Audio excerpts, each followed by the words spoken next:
Assalamualaikum warahmatullahi wabarakatuh. Kembali lagi di Skasaba Podcast.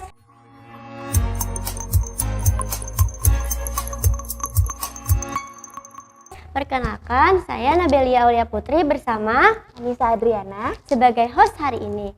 Kali ini kita kedatangan tamu yang katanya lulusan SMK Negeri 1 Barabai loh. Lulusan perkantoran. Tapi anehnya pekerjaannya seorang pendongeng. Mari kita kenalan dengan Kak Ojan. Halo Kak Ojan. Halo, Assalamualaikum Nisa, Bella. Waalaikumsalam. Apa kabar Kak Ojan? Sebelumnya terima kasih ya Kak sudah hadir di Skasaba Podcast. Pasti Kakak schedule padat sekali hari ini. Sebelumnya akhir-akhir ini Kak, Kakak lagi sibuk apa nih? Di Barabai, saya diundang di Dinas Perpustakaan, gitu. Jadi sekalian pulang kampung. Sebenarnya acaranya cuma 2 hari.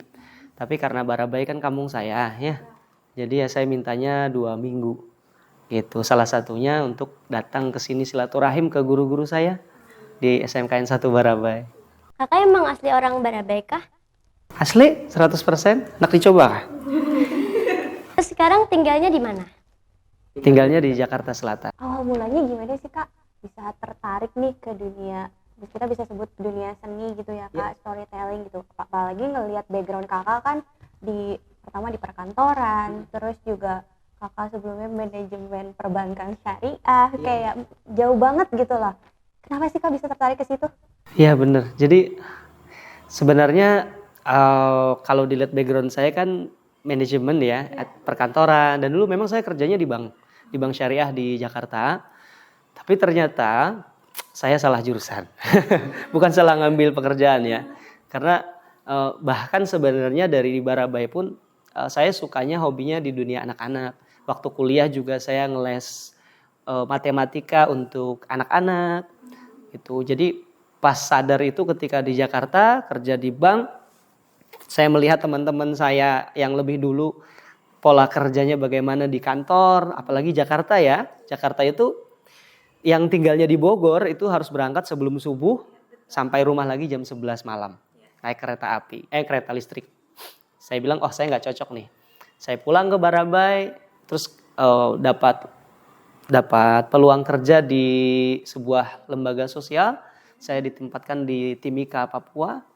Itu bidangnya pendidikan. Saya 1 tahun di sekolah dasar di Timika. Dari situ saya tahu, ternyata aku nih harusnya di bidang pendidikan. Harusnya dekat sama anak-anak. Dan salah satu profesi yang sangat dekat sama anak-anak itu dongeng. Gitu. Jadi awalnya Timika titik balik saya. Gitu. Ngajarin yang anak-anak itu ya Kak? Betul. Boleh tahu nih Kak, jadi pendongeng ini kerja utamanya Kakak atau hanya sekedar sampingan aja? Pekerjaan utama. Branding utama saya kan Kak Ojan pendongeng. Jadi kalau di sosial media, di YouTube, Instagram orang taunya Kak Ojan itu pendongeng. Gitu. Walaupun sebenarnya di Jakarta pekerjaan saya nggak cuma 1. Kenapa? Karena hobi saya banyak, kesukaan saya banyak, dan kebetulan menghasilkan semua. Dulu di Timika bidang saya kan corporate social responsibility. Setelah dari Timika saya ditarik ke Jakarta megang 18 project dari Aceh sampai Papua. Artinya saya punya portofolio di bidang CSR. Itu masih saya kerjakan sampai sekarang. Kemudian sebelum jadi pendongeng, dunia yang lebih dulu saya geluti adalah public speaking. Jadi saya sampai sekarang masih aktif ngisi-ngisi pelatihan untuk corporate, untuk Widya Iswara di kementerian gitu. Masih saya jalani. Dan salah satu yang beririsan dengan dunia dongeng itu adalah dunia kerelawanan. Jadi sampai sekarang saya masih aktif datang ke daerah-daerah bencana untuk memberikan dukungan psikososial untuk korban atau penyintas bencana di pengungsian. Gitu. Suka dukanya selama menjadi seorang pendongeng apa Kak? Sukanya banyak ya. Karena dunia saya itu saya kan bekerja di bidang yang saya sukai, jadi ya semuanya sebenarnya seneng. Kalau dukanya hampir nggak ada sih.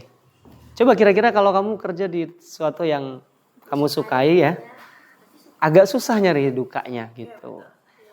Mungkin kalau bisa dibilang duka sebenarnya waktu corona kemarin. Awal corona itu cukup duka lah. Kenapa? Karena tiba-tiba semua job di cancel. Jadi WA itu kalau buka WA semuanya cancel. Beberapa bulan ke depan job saya hilang. Dan sekitar 6 bulan itu bisa dibilang nganggur ya. Dan semua pekerja seni merasakannya. Jadi kami di awal-awal corona kemarin 6 bulan jobless. Kemudian baru kembali lagi setelah orang-orang mengenal Zoom. Dan ternyata setelah Zoom itu job lebih banyak dibandingkan offline.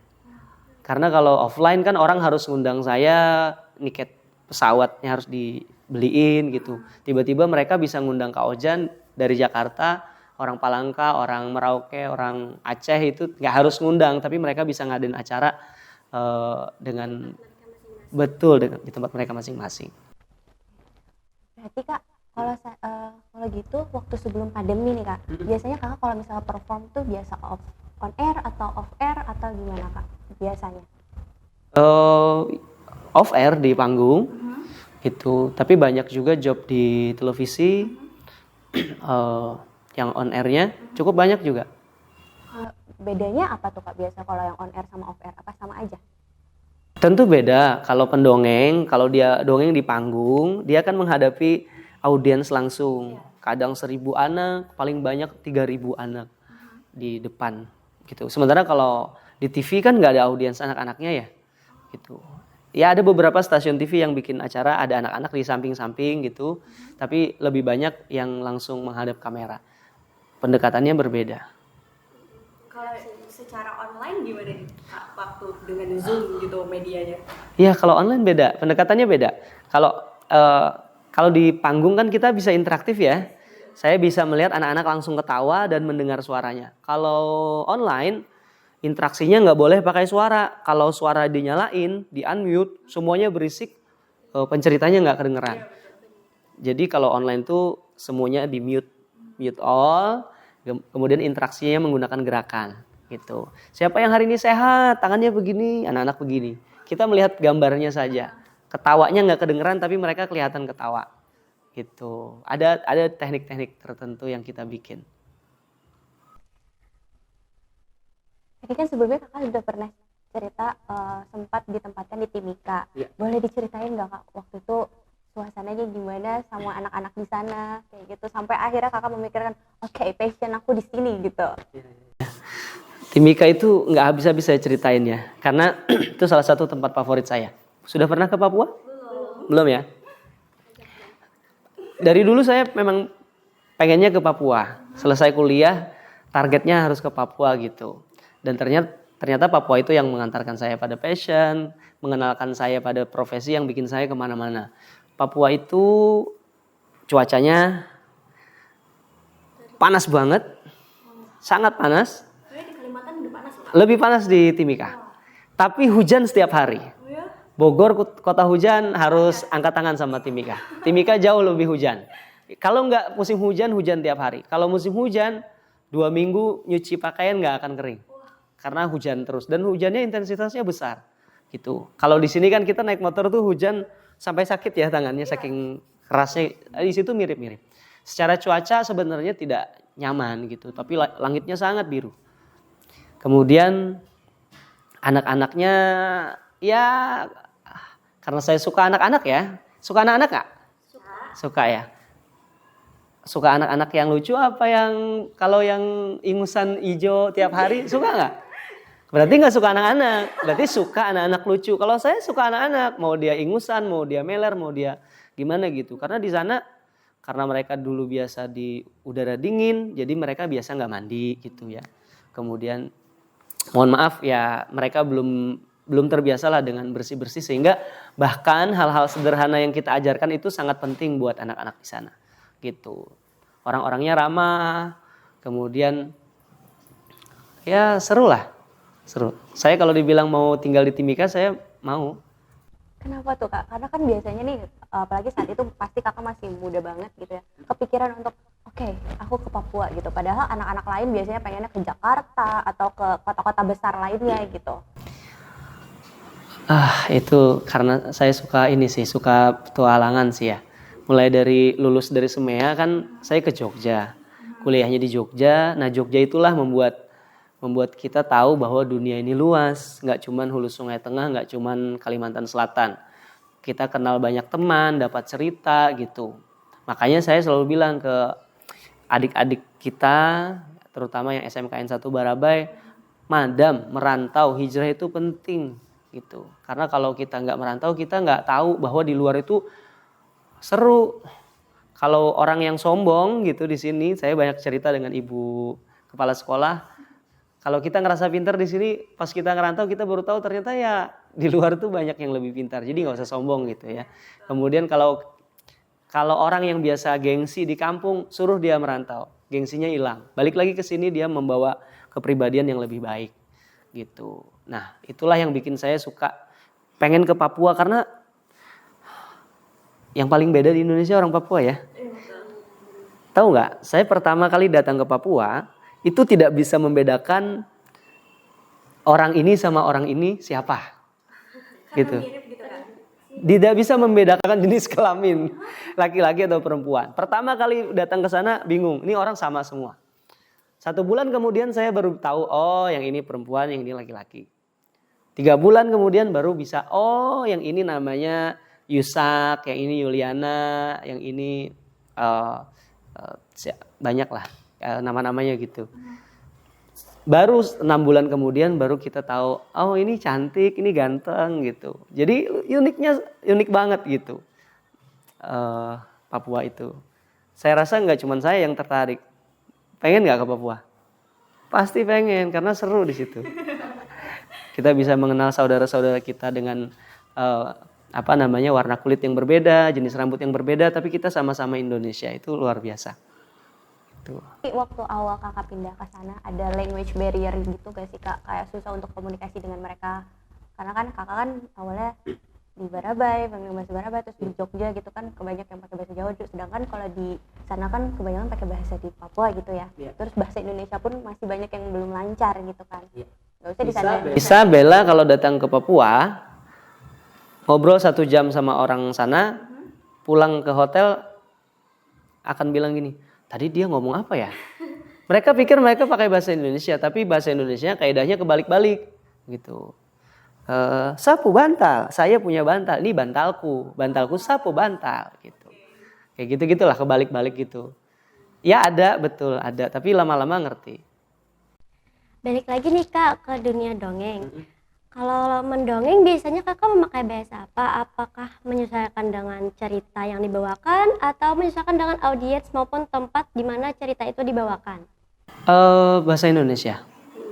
Walaupun saya kan dongeng di perpustakaan Barabai, saya pakai bahasa Indonesia karena itu lebih general. Ke Papua juga ya bahasa Indonesia. Tapi pernah satu pengalaman saya jadi relawan di Aceh. Di pengungsian orang-orang Rohingya Myanmar yang terdampar di Aceh, mereka nggak bisa bahasa Indonesia kan? Saya bilang, can you speak English? Kata dia, no. Wah, saya bilang untung saya juga nggak bisa soalnya. Kalau mereka bisa saya nggak bisa. Saya tanya, bahasa Arab bisa nggak? Karena mereka 100% Muslim. Orang-orang Bangla, orang-orang Rohingya itu Muslim semua. Bahasa Arab saya bilang, Lughatul Arabiyah, kata mereka. No. Oh, alhamdulillah saya juga nggak bisa. Jadi sok-sokan doang nanyanya. Lalu apa yang kami lakukan, relawan-relawan itu akhirnya pakai bahasa syarat. Kebetulan saya belajar pantomim, saya pakai pantomim gitu. Kemudian pakai alat peraga, pakai sulap, dan ada bahasa-bahasa universal yang orang manapun ngerti. Tapi di luar itu sih bahasa Indonesia. Ngomongin alat peraga nih kak, biasanya kakak kalau perform, propertinya apa aja sih kak? Sebenarnya sih paling suka nggak pakai alat peraga gitu. Mendongeng itu just tell story, nggak pakai apa-apapun bisa gitu. Tapi kalau kebanyakan ya panitia maupun televisi itu biasanya mintanya pakai alat peraga karena secara visual kan lebih menarik ya. Alat peraganya boneka sih. Kalau tanpa alat peraga gitu kak, misalnya untuk menarik perhatian audiensnya gimana ya kak, biar tetap tertarik sama cerita kita. Kadang kan kalau kita ngomong terus sometimes, apalagi anak kecil suka bosen kan kak. Jadi gimana tuh caranya? Cara menariknya itu Siapa yang berani sekali membangunkan aku? Maafkan aku, Om Singa. Aku nggak sengaja. Siapa yang berbicara? Aku di bawah. Oh, ternyata seekor tikus kecil. Iya, aku nggak sengaja. Maafin aku ya. Gitu-gitulah. Oke, berarti dari suara dengan mimik mukanya gitu ya Kak. Aktivitas kakak kan banyak nih. Gimana tuh cara membagi waktunya? Aktivitas saya banyak, tapi sebenarnya waktunya jauh lebih banyak. Saya tuh paling banyak di rumah. Dongeng misalnya. Pendongeng itu kalau kerja kan cuma 30 menit, 45 menit. Paling lamanya menunggu acara mulai, selesai. Kalau di Jakarta paling lama di perjalanan. Karena di Jakarta itu kalau jarak harusnya 15 menit, kalau kita bawa mobil bisa 2 jam. Gitu. Kalau kita udah di jam-jam 5 mau pulang, kita mending nunggu ke jam 9 malam. Gitu. Makanya lebih banyak naik KRL. Jadi untuk pekerjaan sebagai pendongeng sebenarnya waktunya banyak lah ya. Dan pekerjaan lain itu saya punya kantor, tapi saya ngantor paling seminggu sekali atau 2 minggu sekali. Kalau ada rapat-rapat baru saya ke kantor di Senen, Jakarta Pusat. Kemudian training juga gitu. Dan karena ini pekerjaan yang asik buat saya gitu ya. Dan istri saya waktunya juga fleksibel, anak saya masih 5 tahun, belum saya sekolahkan. Jadi kalau ada acara di luar kota, saya ngajak tuh anak istri. Jadi kita sambil liburan, Bella, Nisa. Jadi kalau acaranya 1 hari, kita minta 3 hari buat jalan-jalan. Kayak di Barabai acaranya 2 hari, saya minta seminggu. Jadi waktunya sebenarnya nggak susah-susah amat dibagi lah. Gitu. Yang ngatur jadwal istri saya. Anak Kak Ojan juga ngikutin jejak Kak Ojan kah atau punya kesukaan dalam hal lain? Anak saya? Iya. Anak saya kalau dilihat di Instagram saya ya, sekarang tuh dia ikut-ikutan nyanyi. Jadi hari ini kami jadi konten kreator, masih beririsan dengan dunia anak. Saya ngerasa prihatin anak-anak sekarang tuh kalau lewat gitu ya. Coba biasanya anak-anak nyanyi apa di kampungnya? Lagu apa? Lagu yang biasa tren sekarang. Apa tuh? Lagu di TikTok biasanya. Na gitu misalnya. Atau lagu-lagu TikTok yang lirik-liriknya itu bukan lirik anak-anak gitu. Maka karena kebetulan di rumah itu anak saya nyanyinya lagu-lagu anak-anak gitu. Saya bikinlah videonya, ternyata viral. Kemudian semua video kami FYP di Instagram. Dulu di TikTok juga semua video FYP yang menonton jutaan. Instagram saya naik, akhirnya saya sama anak sih jadi konten kreator untuk lagu-lagu anak gitu. Jadi ya dibilang ikut jejak ya sebenarnya iya. Ikut-ikut jejak bapaknya suka tampil-tampil lah gitu. Kan sudah cukup udah 3 kali juga diminta di televisi gitu. Ini masih ada beberapa jadwal yang belum diiyain. Ada iklan, ada syuting gitu. Jadinya dia juga ikut-ikutan di dunia panggung. Belajar dongengnya tuh dari mana? Belajar dongeng itu satu berguru di pendongeng-pendongeng senior di Jakarta. Karena magang gitu ya. Belajar ke orang langsung itu lebih utama lah. Yang kedua banyak-banyak baca buku. Karena di buku-buku itulah apa yang tidak ada dipelajari di lapangan ada di sana. Yang ketiga saya memanfaatkan YouTube. Di YouTube itu banyak pendongeng-pendongeng luar negeri yang bikin konten gitu. Ada Diane Verlet, Llewellyn Adams, Donna Washington, referensi-referensi bercerita untuk interaktif storytelling misalnya, itu banyak saya pakai dari YouTube.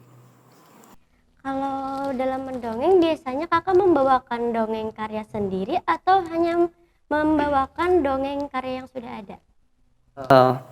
Dua-duanya.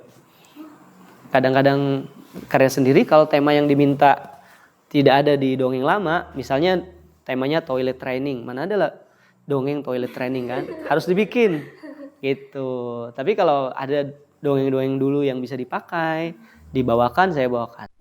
Berarti kakak nggak cuma mendongengkan ya, ternyata juga bisa membuat karya dongeng sendiri. Betul, harus bisa. Dan itu belajarnya di administrasi perkantoran SMKN 1 Barabai. Oh enggak ya? Dulu nggak belajar itu. Tapi dulu sempat belajar ngarang di SMKN 1. Nulis surat izin sakit. Assalamualaikum Ibu. kalau bikin sendiri itu biasanya dapat idenya dari mana, Kak? Itu yang jelas sih banyak baca ya. Kalau kita banyak baca, banyak referensi, nah referensi itu yang dipakai untuk ide-ide berikutnya.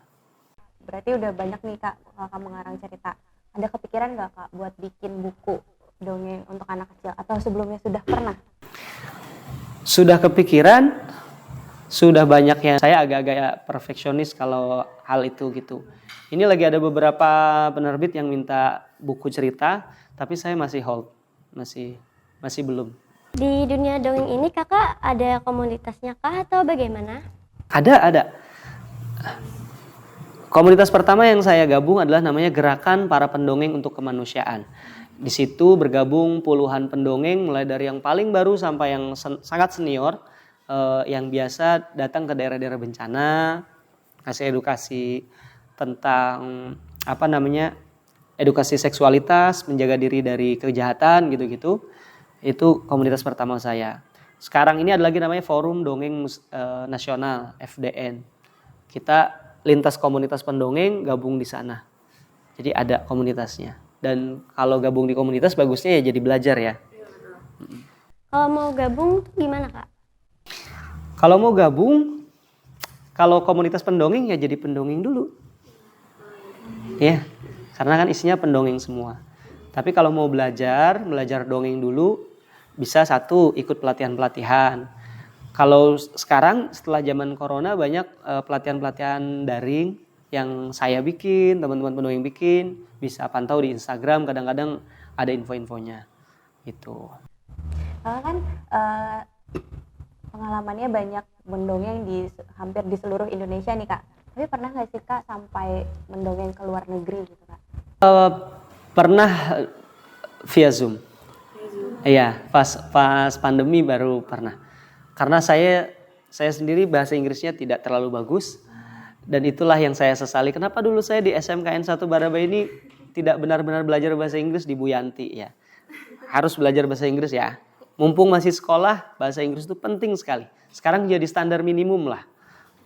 Akhirnya saya belajar bahasa Inggris setelah kuliah, setelah udah di Jakarta gitu. Tapi akhirnya keteteran karena kalau udah agak-agak tua mungkin belajarnya tidak secepat waktu sekolah gitu. Dalam 1 minggu bisa berapa kali job yang Kakak ambil? Pekerjaan pendongeng itu sama kayak pekerjaan trainer, pekerja seni, nggak tentu gitu. Kalau lagi padat ya sebulan ya, nggak usah seminggu. Kalau sebulan ya bisa 20 job gitu. Tapi kalau lagi sepi-sepi ya mungkin cuma 10, bahkan di bawah 10 gitu. Itulah serunya bekerja sebagai profesional. Banyak kejutannya. Kalau orang ngelihat, wah itu nggak tentu jadi nggak asik. Aku kan pengennya tentu, ya berarti nggak suka tantangan. Gitu. Kalau orang yang di profesional atau wirausaha, itu justru yang bikin kita deg-degan. Bulan depan sebanyak apa nih gitu. Jadi nggak tentu lah. Pernah nggak sih Kak pas lagi ada job gitu tapi kondisi Kakak lagi kayak nggak memungkinkan, kayak aduh nggak mood nih, karena kan balik lagi ini fashion ya. Biasanya kan kalau yang di bagian seni itu kadang suka ada brain fog yang bener-bener kayak gue udah nggak bisa lagi nih, mesti gimana gitu, mau cerita udah nggak mood ini tapi mesti tampil hari itu juga karena udah ada schedule. Nah cara mengatasinya gimana nih Kak kalau lagi kayak gitu? Bikin nggak mood itu sebenarnya lebih ke kalau kita datang ternyata misalnya ya sound systemnya tidak memadai karena saya sangat membutuhkan sound system yang enak gitu, atau tiba-tiba pas datang gitu ternyata acaranya tidak kondusif, entah itu rundownnya terlalu panjang, ada pejabat-pejabat yang datang untuk mengatur harus begini begitu, itu kadang-kadang memang bikin bad mood sih. Tapi ya tidak terlalu mengganggu. Kalau sudah ketemu sama anak-anak bahkan sakit aja jadi sembuh. Saya pernah dari acara di Sorong, Papua, terus ke Sampit dulu, bukan Sampit, tapi di Berau, dari Berau langsung ke Sorong, dari Sorong ada acara lagi di Medan. Sampai Medan udah sakit saya. Pas sakit, agenda saya ngisi pelatihan, saya bilang, Jangan ngisi pelatihan dulu, tolong cariin saya anak-anak. Kumpulin anak-anak satu kelas aja, saya mau dongeng. Gitu. Akhirnya di sekolah ada yang bisa, saya dongeng dulu di sekolah, sehat saya, baru bisa ngisi pelatihan. Gitu. Jadi enaknya pekerjaan saya begitu. Kakak udah berapa lama nih mendongeng?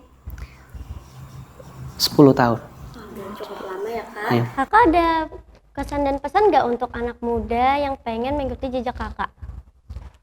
Saya juga anak muda loh. Mungkin seperti saya lebih muda. Oh, lebih muda lagi ya. Dia Ya. masih sekolah nih, masih bingung passionnya mau kemana Iya. gitu.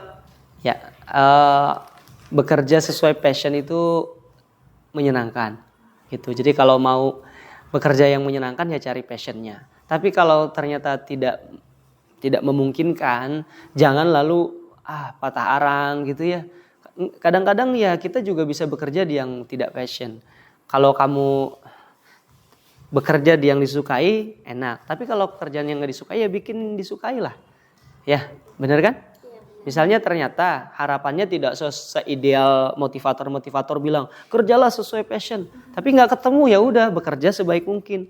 Kayak slogannya SMKN 1 Barabai waktu saya sekolah, itu semua baju olahraga kami berwarna kuning dan hijau, itu di belakangnya tulisannya do your best. Dulu saya nggak ngerti artinya apa ini.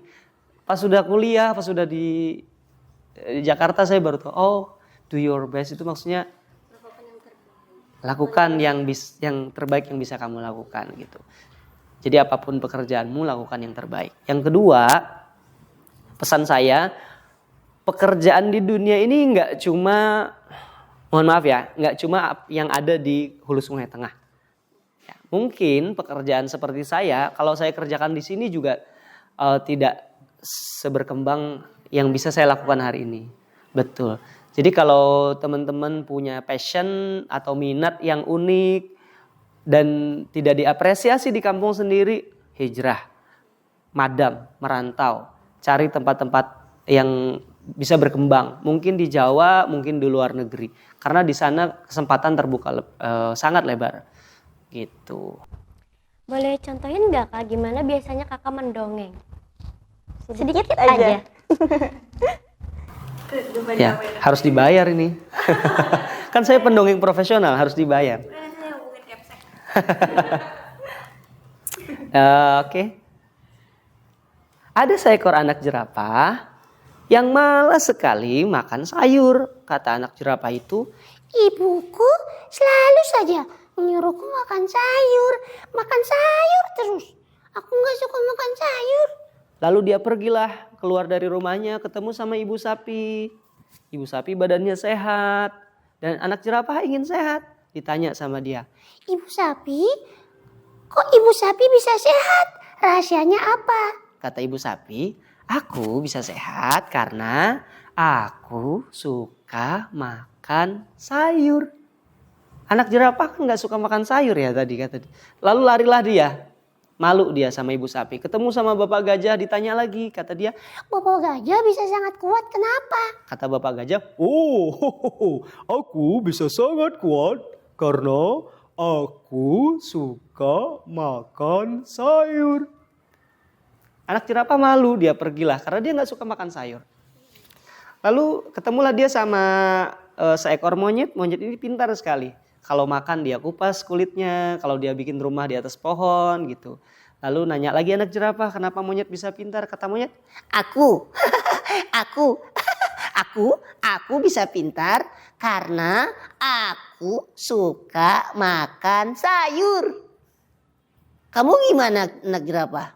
kata anak jerapah, Sebenarnya aku ingin sehat kayak ibu sapi. Aku ingin kuat kayak bapak gajah. Dan aku ingin pintar kayak monyet. Tapi aku malas makan sayur. kata monyet, Gak bisa. Kalau kamu ingin sehat, kamu ingin kuat, dan kamu ingin pintar, makan sayur. maka sejak hari itu anak jerapah berjanji, dia bilang, Mulai hari ini aku mau janji. Aku suka makan sayur. apa katanya? Aku suka makan sayur. Selesai ceritanya. Terima kasih Terima ya kasih Kak sudah sudah meluangkan meluangkan waktunya waktu di di sini, sini. sudah perform juga di sini. Iya. Semoga bisa bertemu lagi di lain waktu ya Kak. Semoga makin sukses untuk kedepannya juga. Amin. Sukses juga buat Nisa dan Bella ya. Ya, Amin. amin. Sekian podcast hari ini. Saya Nabilia Aulia Putri, Dan saya Anissa Adriana serta Kak Ojan, pamit. Wassalamualaikum warahmatullahi wabarakatuh. Dadah. Dah.